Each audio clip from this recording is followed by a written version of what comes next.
तो आपको फ्लैशबैक में लेकर चलते हैं जब भारत में संविधान का निर्माण हो रहा था। वो दिन था 23 नवंबर 1948 और इस दिन संविधान में इस मुद्दे पर संविधान सभा में इस पर जोरदार बहस हुई।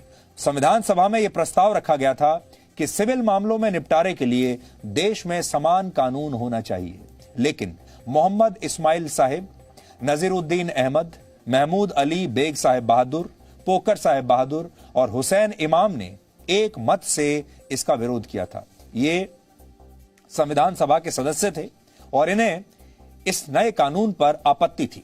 उस समय संविधान सभा के सभापति डॉक्टर राजेंद्र प्रसाद और तमाम बड़े कांग्रेसी नेता भी इसके खिलाफ थे।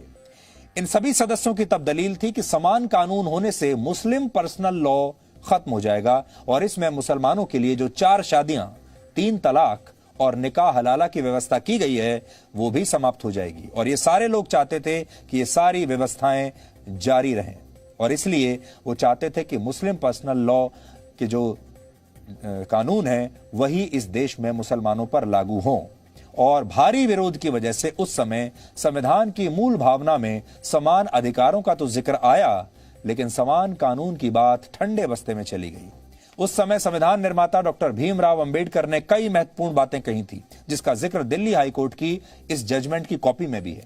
उनका कहना था, सभी धर्मों के पर्सनल लॉ में सुधार लाए बगैर देश को सामाजिक बदलाव के युग में नहीं ले जाया जा सकता। उन्होंने ये भी कहा था, रूढ़िवादी समाज में धर्म भले ही जीवन के हर पहलू को संचालित करता हो, लेकिन आधुनिक लोकतंत्र में धार्मिक क्षेत्र अधिकार को घटाए बगैर असमानता और भेदभाव को दूर नहीं किया जा सकता। इसलिए देश का यह दायित्व होना चाहिए कि वो समान नागरिक संहिता यानी यूनिफॉर्म सिविल कोड को अपनाए।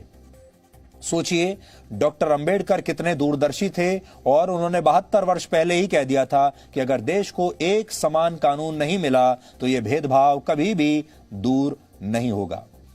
डॉक्टर अंबेडकर के नाम पर लोगों ने वोट तो बहुत मांगे, डॉक्टर अंबेडकर के नाम पर अपने पोस्टर बहुत लगाए, डॉक्टर अंबेडकर के नाम पर न जाने कितनी पॉलिटिकल पार्टीज खड़ी हो गई उनके नाम पर, लेकिन डॉक्टर अंबेडकर जो कहते थे, जो बात कहकर गए हैं, वो बात ध्यान से कभी ना तो किसी ने समझी और ना ही उसे लागू करने की कोशिश की। यानी डॉक्टर अंबेडकर को भी वोट मांगने के लिए सिर्फ एक पोस्टर पर उनकी तस्वीर लगाकर छोड़ दी। डॉक्टर अंबेडकर जो चाहते थे, जो उनके विचार थे, उन्हें किसी ने भी अपनाया नहीं।